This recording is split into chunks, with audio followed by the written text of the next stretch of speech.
யோ சுந்தர் யாரியா? என் பையன் தான் சார். கூப்பிடு அவனை. ஏ சுந்தரே, நீங்க இருங்க சார், நான் பாத்துக்கிறேன். வாடாங்க. சார் சார் கொடுங்க சார். என் பையன் எங்க சார் குடும்பம் இருக்கு? எம்எல்ஏ பையன் கொலை கேஸ்ல உன் பையனை சந்தேக கேஸ்ல பிடிச்சிட்டு போறோம். எதா இருந்தா வந்து ஸ்டேஷன்ல வந்து பாரு போ. சார் பாப்பா நீங்க இருங்கப்பா, நான் பாக்குறேன்.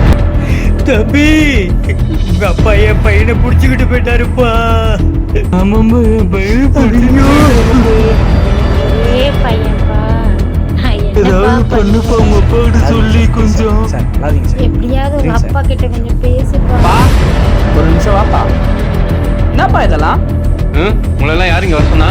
பா இதே என்ன தூக்கின்னு போயிருந்தா நீ சும்மா இருந்திருப்பியா? அது எப்படி விட முடியும்? என் பையனாச்சா? அதே மாதிரி அவங்களுக்கும் தானேப்பா. ஏழைங்களா இருந்தா என்ன வேணா பண்ணுவீங்களா? பா நான் பார்த்தாப்பா மகுதுப்பா, ப்ளீஸ்ப்பா. பா நிறைய பேசுப்பா, ப்ளீஸ்ப்பா. சரி இன்ஸ்பெக்டர்கிட்ட பேசுறேன்.